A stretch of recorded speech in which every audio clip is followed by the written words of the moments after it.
তো hello' guys welcome back to my another vlogs. তো আজি ওলাইছোঁ গাভৰুভেটিত ৰাস মানে আছে তাত।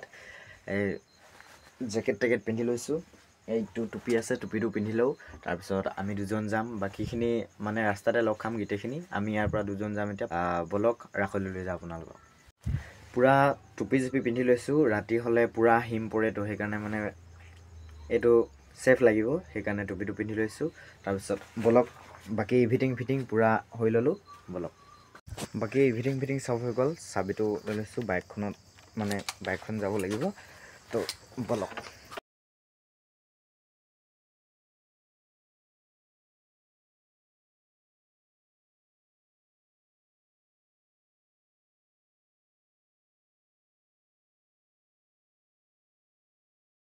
তো গাইজ আহি আমি ফিল'বাৰী তিনিআলি পাৰ হ'লোঁ। আৰু বেছি সময় নালাগে, 15-20 মিনিটমানৰ পিছতে আমি পামগৈ। তাত গৈ আপোনালোকক মানে চব ৰাসৰ সকলোবিলাক দেখাই যাম।